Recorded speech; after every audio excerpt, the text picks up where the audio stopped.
है आपका मंत्रिपरिषद आप के मेरे सभी साथी, उपस्थित सभी अधिकारीगण, साथियों, अनलॉक 1 उसके बाद ये हमारी पहली मुलाकात है। देश के 21 राज्य और केंद्र शासित प्रदेशों में अनलॉक 1 के अनुभवों पर कल मेरी विस्तार से चर्चा हुई है। ये वास्तविकता है कि कोरोना का फैलावा कुछ बड़े राज्यों में, बड़े शहरों में अधिक है और अभी जो प्रेजेंटेशन हुआ उसमें भी उस बात का उल्लेख हुआ है। कुछ शहरों में अधिक भीड़, छोटे छोटे घर, गलियों मोहल्लों में फिजिकल डिस्टेंसिंग की कमी, हर रोज हजारों लोगों की आवाजाही, इन बातों ने कोरोना के खिलाफ की लड़ाई को और चुनौतीपूर्ण बना दिया है।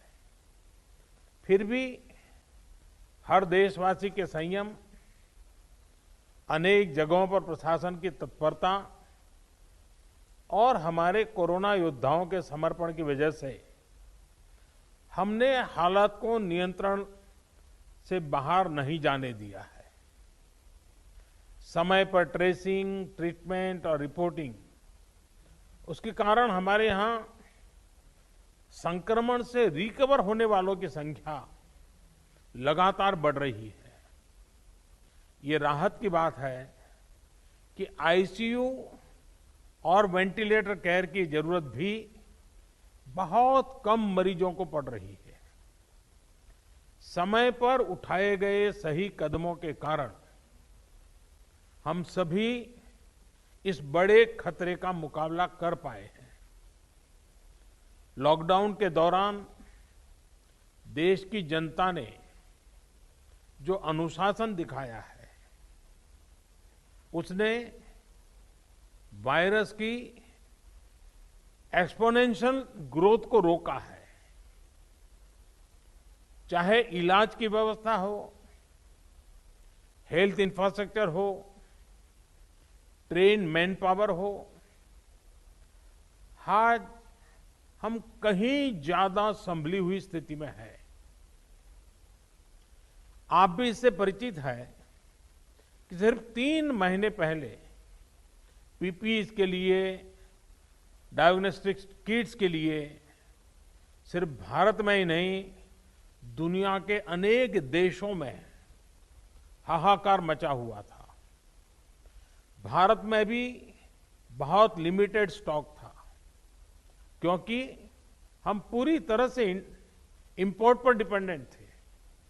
आज स्थिति यह है कि पूरे देश में 1 करोड़ से अधिक पीपीई और इतने ही N95 मास्क राज्यों तक पहुंच चुके हैं। हमारे पास डायग्नोस्टिक किट्स का पर्याप्त स्टॉक है और उनकी प्रोडक्शन कैपेसिटी भी बहुत बढ़ाई गई है। अब तो पीएम केयर्स फंड के तहत भारत में ही बने वेंटिलेटर्स की सप्लाई भी शुरू हो चुकी है।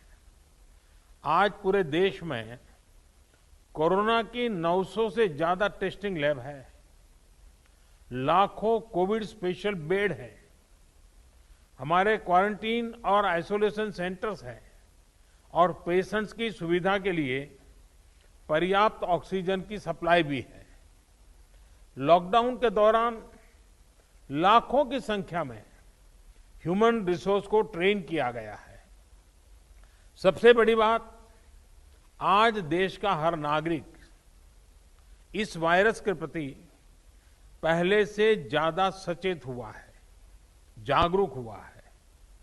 ये सब कुछ राज्य सरकारों के सहयोग से, स्थानीय प्रशासन के दिन रात काम करने की वजह से ही संभव हो पाया है। साथियों, कोरोना के खिलाफ लड़ाई में जीत का विश्वास दिलाने वाली इन बातों के बीच हमें health infrastructure, information systems, emotional support और पब्लिक पार्टिसिपेशन इसी तरह निरंतर बल देना होगा। साथियों, कोरोना के बढ़ते हुए मरीजों की संख्या को देखते हुए हेल्थ इंफ्रास्ट्रक्चर का विस्तार करना, हर जीवन को बचाना हमारी सर्वोच्च प्राथमिकता होनी चाहिए। ये तभी होगा जब कोरोना के प्रत्येक मरीज को उचित इलाज मिलेगा। इसके लिए हमें टेस्टिंग पर और अधिक बल देना है ताकि संक्रमित व्यक्ति को हम जल्द से जल्द ट्रेस और ट्रैक और आइसोलेट कर सकें। हमें इस बात का भी ध्यान रखना है कि हमारी अभी की जो एग्जिस्टिंग टेस्टिंग कैपेसिटी है उसका पूरा इस्तेमाल हो और निरंतर उसको एक्सपांड भी किया जाए। साथियों, बीते 2-3 महीने में काफी संख्या में क्वारंटीन और आइसोलेशन सेंटर का निर्माण हुआ है। इसकी गति हमें और बढ़ानी होगी ताकि कहीं पर भी मरीजों को बेड की दिक्कत ना आए। कोरोना के इस टाइम में टेलीमेडिसिन का महत्व भी बहुत बढ़ गया है। चाहे वो होम क्वारंटाइन या आइसोलेशन में रह रहे साथी हो या फिर दूसरी बीमारियों से पीड़ित हो, सभी को टेलीमेडिसिन का भी लाभ मिले, इसके लिए हमें अपने प्रयास बढ़ाने होंगे। साथियों, ये आप भी भलीभांति जानते हैं कि किसी भी महामारी से निपटने में सही समय पर सही इंफॉर्मेशन का बहुत महत्व होता है और इसलिए हमें ये भी ध्यान रखना है कि हमारी हेल्पलाइंस हेल्पफुल हो, हेल्पलेस नहीं होनी चाहिए। जैसे हमारी मेडिकल और पैरामेडिकल स्टाफ हॉस्पिटल में कोरोना से जंग लड़ रहे हैं, वैसे ही हमें सीनियर डॉक्टर्स की बड़ी टीमें तैयार करनी होगी जो टेलीमेडिसिन के माध्यम से बीमारों को गाइड कर सके, उन्हें सही इंफॉर्मेशन दे सके। इसके अलावा हमें यंग वॉलंटियर्स की फौज भी जुटानी होगी जो पब्लिक के लिए प्रभावी रूप से हेल्पलाइन चला सके। जिन राज्यों में आरोग्य सेतु ऐप ज्यादा डाउनलोड हुआ है, वहां बहुत ही सकारात्मक परिणाम भी मिले हैं। हमें लगातार कोशिश करनी है कि आरोग्य सेतु ऐप की रीच बढ़े, ज्यादा से ज्यादा लोग उसे डाउनलोड करें और समय समय पर अपग्रेड करें। हमें यह भी ध्यान रखना है कि अब देश में धीरे धीरे मानसून आगे बढ़ रहा है।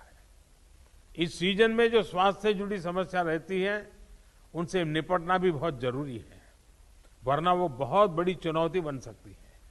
साथियों, कोरोना के खिलाफ इस लड़ाई का एक इमोशनल पहलू भी है। संक्रमण के डर से, इससे पैदा हुए स्टिग्मा से हम अपने नागरिकों को कैसे बाहर निकालें, इसके लिए भी हमें प्रयास करना है।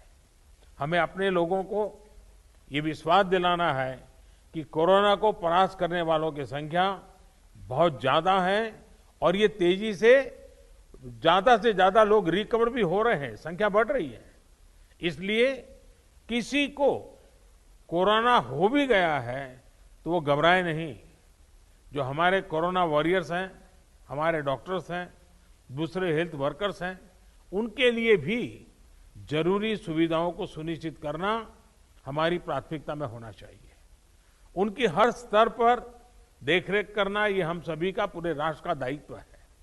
साथियों, कोरोना के खिलाफ लड़ाई में समाज के कई तबकों ने, हर क्षेत्र से जुड़े लोगों ने, सिविल सोसाइटी के लोगों ने हमें निरंतर प्रोत्साहित करते रहना चाहिए। जन भागीदारी इस लड़ाई में बहुत आवश्यक है और अब तक जो जन नागरिकों की तरफ से सेवा मिली है उनकी भूमिका बड़ी प्रशंसनीय रही है। हमारे पब्लिक स्पेस में, हमारे दफ्तरों में मास्क या फेस कवर, फिजिकल डिस्टेंसिंग और सैनिटाइजेशन की प्रक्रिया को बार बार लोगों को याद दिलाना है। इसमें किसी को लापरवाही नहीं करने देना है। साथियों, अनेक राज्य कोरोना के खिलाफ लड़ाई में बहुत सराहनीय काम कर रहे हैं। इन राज्यों की बेस्ट प्रैक्टिसेस है और उसको जानना भी जरूरी है और लोगों को बताना भी जरूरी है। मुझे विश्वास है कि हर राज्य अपने अनुभव और अपने सुझाव यहां खुले मन से रखेंगे, जिससे आने वाले दिनों में एक बेहतर रणनीति बनाने में हम सभी को मदद मिलेगी। अब मैं गृह मंत्री जी से आग्रह करूंगा कि इस चर्चा को वो आगे बढ़ाएं। इस तरह की खबरें देखने के लिए आप हमारे चैनल को लाइक करके सब्सक्राइब कीजिए और नोटिफिकेशन बेल ऑन कीजिए। धन्यवाद।